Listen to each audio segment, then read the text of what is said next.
di sini. Tubu adalah perintah Allah meminta kita untuk bertaubat. Ilallahi jami'an secara keseluruhan ayyuhal mu'minun la'allakum tuflihun. Jadi taubat di sini merupakan asas dari berjayanya kita. Orang yang mau berjaya dalam segala aktiviti dunia dan akhirat mesti diawali dengan taubat.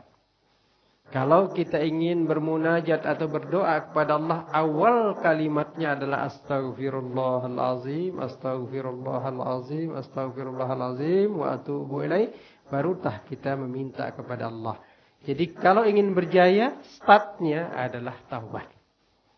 Apa saja perkara yang ingin kita lakukan, maka hendaklah kita mulai dengan taubat.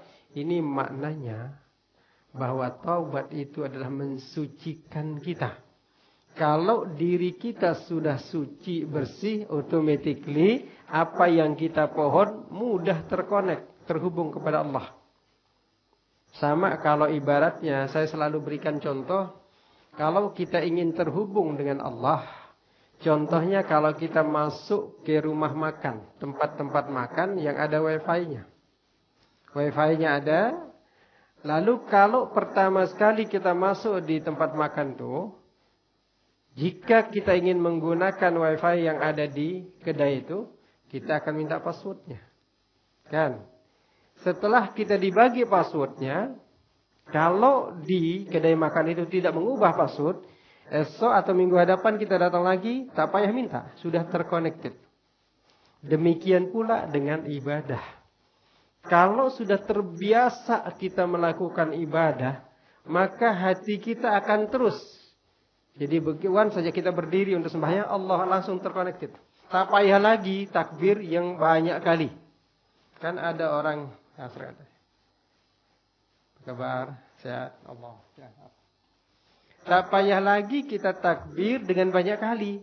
Kan ada orang biasa takbir Allahu Akbar. Tidak selesai satu kali. Bahkan Allahu Akbar. Allahu Akbar. Tidak masuk. Tidak terhubung dalam dirinya. Sampai seperti halnya orang yang takbir sembahyang jenazah. Baru dia dapat. Allahu Akbar. Yang keempat baru dapat masuk. Kenapa ini berlaku? Karena belum terhubung. Hati kita masih jauh. Signalnya masih payah ditangkapnya. Nah, jadi kalau kita mau menghubungkan, mengkaitkan hati kita dengan Allah agar mudah terkonektif itu, apa sarannya?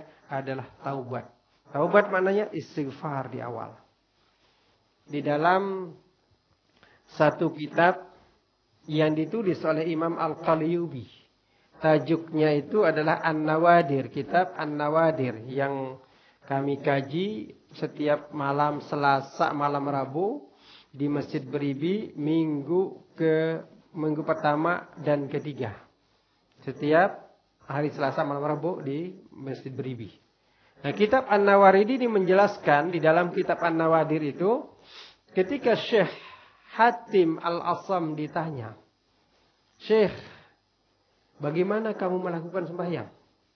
Bagaimana engkau melakukan sembahyang?" Jawabannya apa? Indama dakhalal waqt. Ketika masuk waktu sembahyang, fasta'iddu lis-shalah, aku mempersiapkan diri untuk sembahyang. Apa yang dia lakukan? Tawadda'tu zahiran wa tawadda'tu batinan. Dua wudunya. Nah, kalau kita biasa wudunya satu saja kan? Wudu zahir saja. Nah, kalau beliau tidak, aku melakukan wudu dua bentuk wudu. Yang wudu zahir itu biasa, seperti yang kita lakukan. Ambil air sembahyang ya dengan tangan kita lalu ke muka, niat ke muka kita dan seterusnya semua anggota wudu. Selepas melakukan itu, kata Syekh Hatim Al-Asam, aku berwudu yang kedua dengan mensucikan batinku. Jadi wudu itu hakikatnya apa? Mensucikan kan? Jadi dengan berwudu, mewudu batin maknanya aku sucikan batinku dengan apa? Bil istighfar. Jadi wudu yang diartikan di sini ketika mau sembahyang, maka istighfar dulu. Alhamdulillah imam-imam kita biasa di sini kan. Di Brunei sebelum sembahyang tuh ada istighfarnya, ada baca-bacaannya sehingga terhubung terus dengan Allah Subhanahu wa taala. Nah, jadi kalau kita ingin mudah terkonektif dengan Allah dalam segala ibadah yang kita lakukan, maka hendaklah kita lakukan istighfar atau taubat di awal segala sesuatu itu. Kuncinya apa tadi?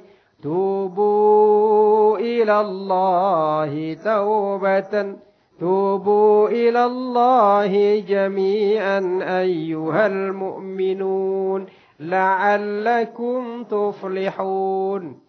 Jadi kuncinya berjaya itu adalah taubat. Maknanya kalau kita tidak bertaubat dalam segala hal kita gagal. Fasyil kita, gagal.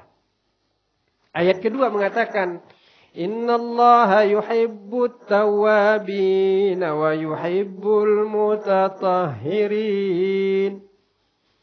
Kalau kita ingin dicintai Allah, dua perkara yang mesti dilakukan dalam ayat ini. Yang pernah tawabin. Jadilah orang yang sentiasa bertaubat dari segala hal yang kita lakukan. Taubat ini kuncinya. Orang yang dicintai Allah adalah bertaubat. Yang kedua, yuhibbul mutatahhirin. Dan sentiasa dalam keadaan suci zahiran wa batinah. Suci tidak setakat kita mengambil air sembahyang atau mandi junub sahaja. Akan tetapi batin kita pun mesti disucikan dari prasangka tidak baik kepada Allah. Su'uzzan kita kepada Allah, su'uzzan kita kepada makhluk Allah adalah penyakit hati yang paling dahsyat. Yang paling mudah menjadikan sarang syaitan. Jadi sifat su'uzzan itu adalah penyakit batin yang paling mudah dijadikan sebagai tempatnya bersemayam setan-setan. Sikit-sikit kita su'uzzan sama kawan kita, su'uzzan sama suami kita, su'uzzan sama istri kita, su'uzzan sama anak beranak kita. Yang diperintahkan Allah itu hendaklah engkau husnuzzan. Berprasangka baik kepada siapa saja, utamanya kepada Allah. Kalau tidak silap minggu lepas saya sudah bagi 4 atau 4H itu ya. Jadi kalau mau bahagia dalam membina rumah tangga kita, walaupun kita rumah tangga yang sudah berjalan lama, terkadang banyak perkara-perkara yang menyebabkan kita kemudian bergaduh dalam rumah tangga. Maka ingatkan 4 perkara kalau kita ingin selamat dalam membawa bahtera rumah tangga kita sampai akhir. Apa yang 4 tuh? Husnun niyah. Niat kita mesti lurus. Kalau niat kita silap dalam perkahwin, maka itulah yang terjadi banyaknya perceraian. Karena niatnya bukan lillah, bukan mengikut sunnah Rasulullah. Akan tetapi hanya mengikut hawa nafsu saja. Itu yang pertama. Kunci keberhasilan berjayanya rumah tangga mesti membaiki niat. Husnun niyah. Yang kedua, husnul muasyarah. Ini nanti yang punya anak sudah anak gadis ke anak taruna sudah bagi 4H ini. 4H ini ya. Yang satu niatnya mesti diluruskan. Yang kedua husnul muasyarah maknanya setelah kita berkahwin. Itu hendaklah kita membaiki cara pergaulan kita. Suami bergaul dengan istrinya dengan baik, demikian pula istri saling mempergauli dengan baik, saling berinteraksi dengan baik. Nah, ini yang kedua. Lalu yang ketiga adalah husnul muamalah, lebih luas lagi. Perkahwinan ini tidak setakat yang dikawinkan nafsi-nafsi, diri dan diri tak. Ia mengawinkan 2 family. Kalau lelaki ini punya familinya 6. 6 saja punya familinya. Maknanya, lalu kemudian perempuan punya family 6. Mengawinkan 12 orang. Jadi artinya 12 karakter yang mesti ada di dalam sebuah perkawinan itu. Jadi bukan hanya diri kita dan istri saja yang berkahwin. Tapi family berkahwin. Maka muamalah diperlukan sini. Jadi saling baik cara bermuamalah dengan keluarga besar kita. Tidak setakat itu juga. Brunei terkadang rumah agak jauh-jauh dengan jiran kan. Kalau kita bina rumah di satu tempat agak jauh dengan jiran. Coba bayangkan. Kalau kita berkahwin, lalu kemudian kita tidak baik dengan jiran tuh. Jiran, hubungan kita dengan jiran tidak baik, muamalah kita tidak baik. Lalu kita pergi kerja, istri kita seorangan di rumah. Kalau terjadi perkara-perkara yang kita tidak inginkan, misalkan ada pencuri lah datang ke rumah kita mencuri, so jiran akan melihat saja, tidak akan membantu. Karena kita memang tidak baik muamalah kita dengan jiran. Maka syaratnya, kalau keluarga ingin menjadi baik sampai akhir bahtera rumah tangga ini, meskipun kita baik dengan orang lain. Mesti muamalah kita dengan jiran itu baik. Itu husnul muamalah. Sudah berapa? 3. Satu lagi. Ini yang satu ini, yang terakhir ini yang menjadi bahasan kita di sini antaranya. Husnuzzan. Jadi husnuzzan ini artinya baik sangka. Kepada siapa yang husnuzzan ini? Hah? Baik sangka kepada siapa? Pertama pada Allah. Kenapa? Karena kita tidak akan mungkin bersatu suami istri tanpa izin perkenan dari Allah Azza wa Jalla. Jadi Allah lah yang menyatukan kita. So kalau memang yang menyatukan kita itu Allah, kita teruslah kalau ada problem minta kepada Allah. Ya Allah, Engkaulah yang menyatukan kami. Kami saat ini memiliki problem, ya Allah, bantulah kami. Jangan sharing ke Facebook. Sharing ke IG. Problem rumah tangga dibuka. Itu bukan membaiki hubungan rumah tangga kita, bahkan memperkeruh. Membuat dia lebih teruk lagi. Lebih bermasalah lagi. So, husnuzan kepada Allah.